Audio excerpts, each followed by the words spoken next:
दोस्तों आज की कहानी है बहू ऐसी गलती तो रोज कर। दोस्तों कहानी शुरू करने से पहले अगर आपने हमारे चैनल को सब्सक्राइब नहीं किया है तो सब्सक्राइब कर लीजिए ताकि आपके पास पहुंचे हर नया वीडियो।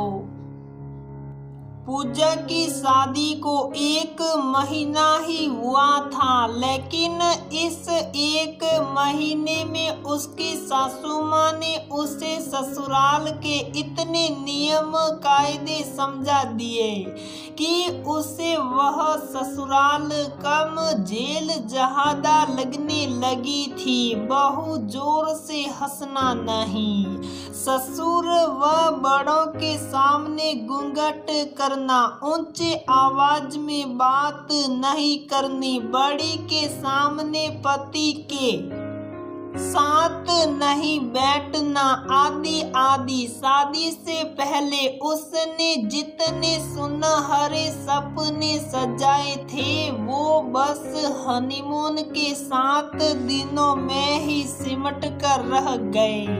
उसके बाद तो जिंदगी नीरस सी लगने लगी थी। उसे हंसना बोलना तो उसकी पहचान थी और उसी पर पाबंदी। हे भगवान, कैसे जिंदगी कटेगी यही सोच कर वह आदी हुई जा रही थी। पति भी कम ही बोलते थे या यूं कहे शुरू से ही घर के माहौल में ढल गए थे। उसके ससुर बीमार रहते थे, उन्हें हाई बीपी व हाई शुगर की दिक्कत थी, जिसके कारण वह हमेशा टेंशन में रहते और उन्हें दुखी देख सासू माँ और पति देव, वैसे तो 2 जेठानी भी थे, लेकिन वह अपने परिवार के साथ अलग रहते और कभी कभार ही मिलने आते।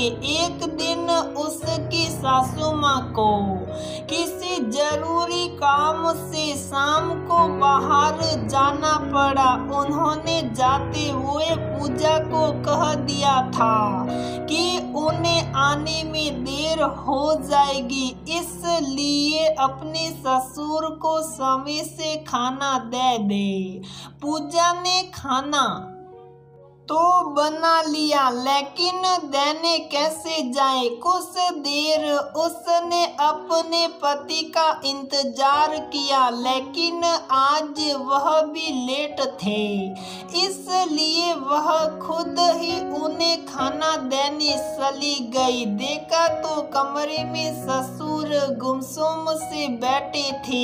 उसने धीरे से कहा, पिताजी खाना खा लीजिए। उसके ससुर ने एक नजर थाली पर डाली और फिर धीरे से बोले, बहू बिल्कुल भी इच्छा नहीं है, ऐसा कर 1 रोटी छोड़ दे और सब्जी भी कम कर ले। ये बीमारियां तो मुझे ना जीने देती हैं ना मरने। पिताजी 2 ही रोटी तो हैं, खा लीजिए, आपकी मन पसंद सब्जी बनी है।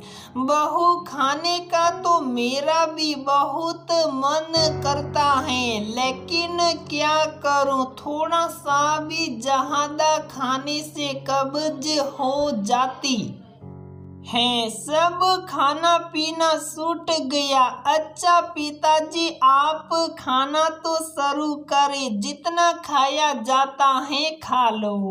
वैसे बहू, ये खाटे का साग तेरी सास ने खाना सिखाया है मुझे, राजस्थान से है ना वो। पूजा के ससुर खाना खाते हुए बोले, पिताजी आप तो दिल्ली से हो, फिर आपने इतनी दूर ससुराल क्यों ढूंढी? पूजा ने सकुचाते हुए पूछा। बहू पहले बड़े बुजुर्ग रिश्ता तय करते थे और और जहां उन्होंने रिश्ता तय कर दिया वहीं शादी करनी पड़ती थी। पसंद नापसंद का तो सवाल ही नहीं। हाँ, ये तो है पिताजी, मेरे दादा दादी भी यही कहते थे। वैसे एक बात बताओ पिताजी, जैसे यहाँ पर दूल्हा घोड़ी पर चढ़कर दुल्हन के द्वार पहुंचता है, तो आप सासू माँ के द्वार ऊंट पर चढ़कर गए थे क्या? क्योंकि राजस्थान में रेत बहुत है और ये बता रहे थे कि इनकी नानी के गांव में तो अभी भी बहुत रेत है। अब बातों ने पूजा अपनी पूरी रो में आ चुकी थी। हाँ बहू, ऊंट पर चढ़कर ही गया था तेरी सास को ब्याहने। ऊंट पर बैठे बैठे पेट में कितने बल पड़े तुझे क्या बताऊं, और ऊपर से राजस्थानियों का लाल मिर्च का खाना खाकर हम दिल्ली वालों का क्या हाल हुआ, बस पूछो मत। कहते हुए उसके ससुर जोर जोर से हंसने लगे और पूजा भी अपनी हंसी ना रोक पाई और खुलकर हंस पड़ी। तभी उसकी नजर दरवाजे पर खड़ी अपनी सासू माँ और पति देव पर गई। दोनों उसे अजीब सी नजरों से देख रहे थे। उन्हें सामने खड़ा देख पूजा की तो सांस रुक गई। वह अपने सिर का पल्लू सही करते हुए बोली, माफ करना सासू माँ, गलती हो गई। वो मैं बस पिताजी को खाना देने आई तो। डर के मारे पूजा के आखिरी शब्द उसके गले में ही अटक गए। बहू, बहुत प्यारी गलती की तूने आज, और मैं तो कहती हूँ ऐसी गलती तू रोज कर। गलत तू नहीं मैं थी। आज तेरे कारण ही मैंने कितने महीनों क्या साल बाद इन्हें ऐसे खुलकर हंसते देखा है। और देखना आज इन्होंने खाना भी पूरा खाया। सही कहते हैं लोग, इज्जत तो नजरों की ही कहपी। मैं चाहती हूँ तेरी हंसी से हमारा ये घर यूं ही गुलजार रहे। क्या पता तेरी मासूम बातों से ही इनके दुख कुछ हल्के हो जाए और रोग कट जाए। पूजा की सास उसके सिर पर प्यार से हाथ रखते हुए बोली, ठीक कह रही हो तुम भाग्यवान।